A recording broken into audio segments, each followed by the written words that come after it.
Good morning, children. Welcome to SST class. Children, we have completed chapter 1 and chapter 2. Importance of family and human migration. Therefore, children, today we will start a new chapter, that is variation in shelters. First of all, children, let me clear you the meaning of variation. What is variation? Variation means varieties, different types of things. And shelter means a place giving temporary protection from bad weather or danger, for example, our houses. Now children, in class 3 and 4, you have already studied about different types of houses. As we know that there are two types of houses. One is temporary house and the other is permanent house. Now temporary houses are mainly found in rural areas. For example, in villages, in slum areas, and they are made up of tin, straw, mud, polythenes. But do you know, children, when there is a heavy rainfall or thunderstorm, temporary houses, they get damaged. Permanent houses are mainly found in urban areas, for example, towns and cities. And they are made up of cement, iron, marble, glass, and these types of houses are very strong. And heavy wind, heavy rainfall never damage these type of houses. For example, bungalow and apartments.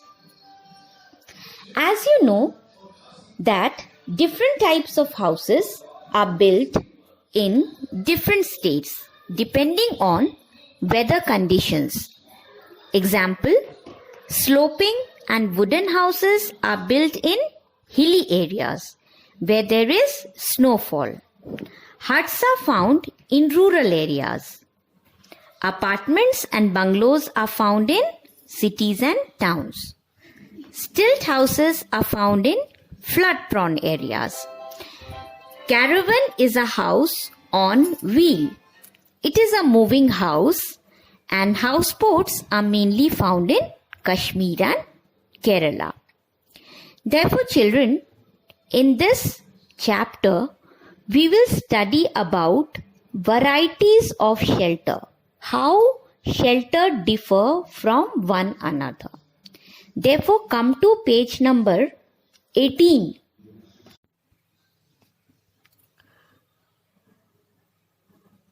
Children, now come to page number 18. You can see it on the screen that there are two pictures of rocks. Okay, so we will read about what type of rocks are these. Look at the picture of the Bhimbetka rocks shelters of Madhya Pradesh. They are the ancient Stone Age rock shelters with paintings. These permanent settlements are over 9,000 years old. And you know, these permanent settlements, they all are 9,000 years old. They are 700 in number and have around 400 paintings.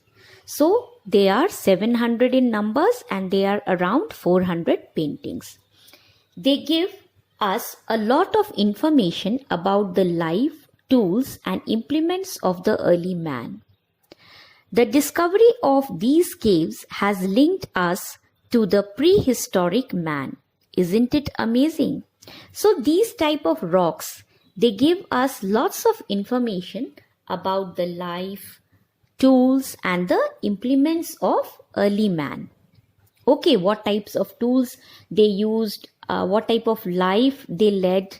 So they gave these types of information. So today we will study about history of houses. How did the houses start and what is the history of a house? As we know that early man, they lived in caves. So caves were the earliest form of shelter for man. When the early man gave up hunting and food gathering, he became a food producer. Children, in class 3 and in class 4, we have studied that first the early man, they all were wanderers. They used to move from one place to another in search of food, water and shelter. First they all were food gatherers and after that they became food producer. This was the beginning of agriculture. When they became a food producer, they started doing agriculture and after that they started living a settled life. It brought a great change in his life and the type of dwellings. Now he started living a settled life close to the water bodies. As you know, when you start doing agriculture, you need water. So they started living near the banks of river so that they can do the agriculture work. As he needed water for the crops and other domestic activities, he started building huts with branches and leaves of trees.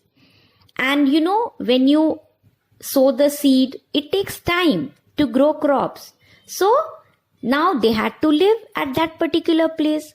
So what they did, they thought that now we have to live near the banks of river and we have to wait until the crops are ready. So they started living. Now they thought that we have to have a house and they started collecting leaves and branches. And in that way they made their first house. Later on, the early man discovered that the walls of the huts could be made with mud. And after that, they made the walls with the help of mud. These type of huts are still found in villages. And in the villages, you can see these temporary houses are still found nowadays also. We have come to long way from the times when huts were the only type of shelter. Earlier, after caves, the huts were only the type of shelter the man used. But nowadays we have different types of houses of different sizes and designs of different shapes. Today we have different types, sizes and designs of houses in different parts of India. This regional variation in houses arises from directions in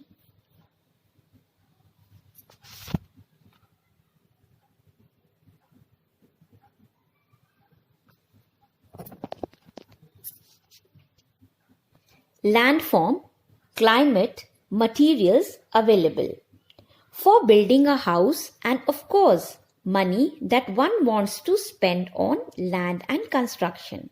Nowadays we have different types of houses. We have big houses, we have bungalows, we have apartments, okay, and we have many other types of houses with different shapes and sizes. Okay, types of shelters on the basis of landforms. Now here we will study about different types of houses according to the landforms. In hilly areas, houses are built with sloping roofs. It helps the snow and the rain to slide off easily without damaging the roofs. Such houses are found in Srinagar and Shimla.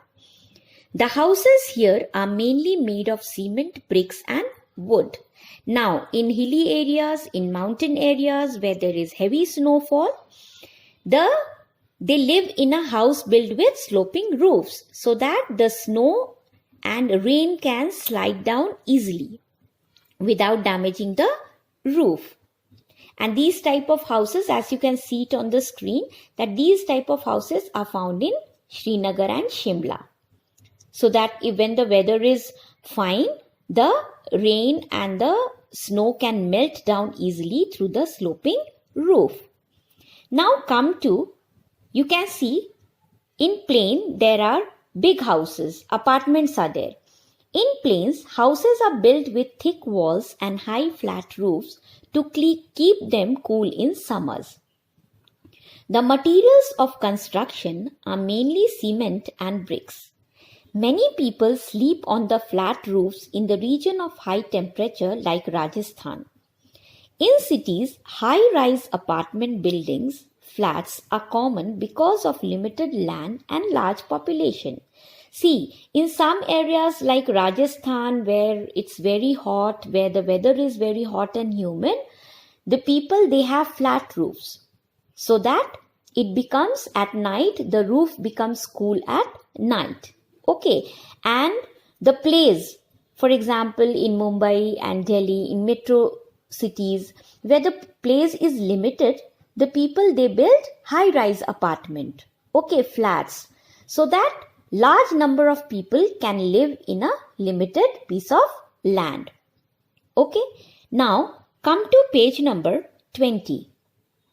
Here you can see that there are stilt houses. As earlier I have explained you that stilt houses are built in flood-prone areas where there is frequent floods. In coastal areas and on islands, people build stilt houses.